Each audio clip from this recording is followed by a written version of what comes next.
Hi everyone, Nikki from G-Buzz. Just wanted to tell you a story, another story from the greatest book ever written, the best book that's ever been told, best story that's ever been told.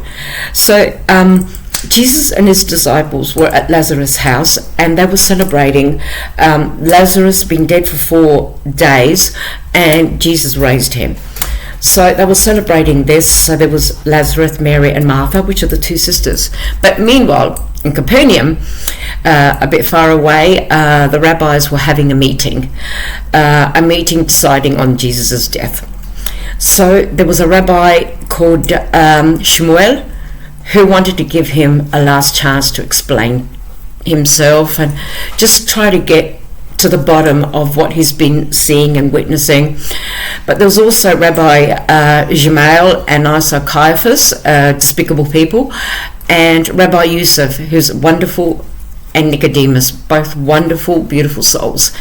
So Shmuel went to Bethany where they were all celebrating, and he asked Jesus. Jesus told him, take a seat, eat with us. And he asked Jesus, and he says, what makes you think that you are the Son of God, and what you're doing means that you are the Son of Man? And Jesus said, all I want from my people is, if I walk into a room and I'm hungry, feed me.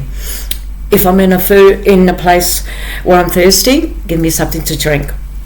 If I'm sick, look after me. If I'm lonely, visit me. And if I'm naked, then dress me. So he said, this is where God, my Father, separates the lamb from the goats. So the lamb, he will say, because you did this to my son on earth, you fed him, you gave him drink, you looked after him, you dressed him, and you gave him food. You've done it to me. So what you've done to Jesus, you've done to me. The goats, on the other hand, what you've done against Jesus, you've done against me.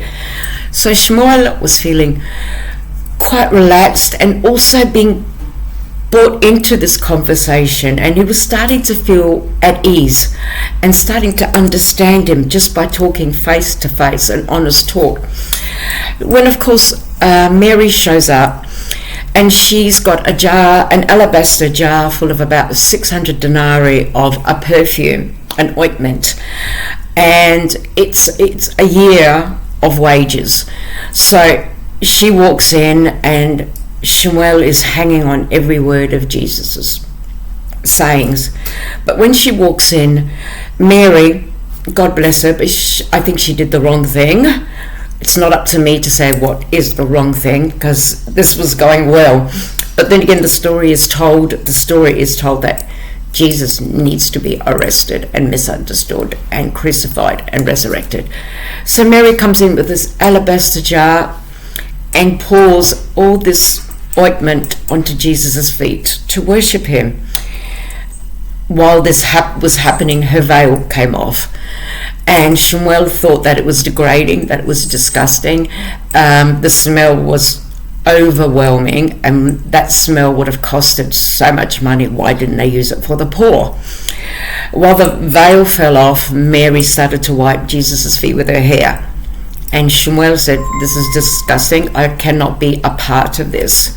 So Jesus said, look, head covering is a tradition. It is not mandatory in Torah, and it's just a tradition. He said, that's not what I'm talking about. I'm talking about this abomination. This is when Judas got up. He got up, looked at the bottle and said, this is so expensive. What you have done is spent so much money needlessly on one person. And Jesus turned to Judas and said, what bothers you? What bothers me, Jesus, is this could have been spent on other people. Jesus actually said, this is my last ointment, and she is preparing me for burial. And they all looked perplexed. They said, she did a wonderful thing for me. It's probably the only good thing she can do for me. That'll happen to me in my lifetime. And they were all shocked and saying, what do you mean by that? He didn't explain what he meant by that, but Shmuel and then Judas met outside and had an exchange, and you could tell that this is where everything started to fall apart, because of Jesus allowing Mary to anoint him before death. So look, keep updated with me if you want to hear more stories. I love telling the stories. I tell them with passion. If you enjoy them, that's fantastic. My professor, my lecturer, is loving what I'm doing. So thank you very much. Thank you for listening. If you can subscribe or give me a thumbs up, that'd be great. Nikki signing off with G-Buzz. Bye. God bless.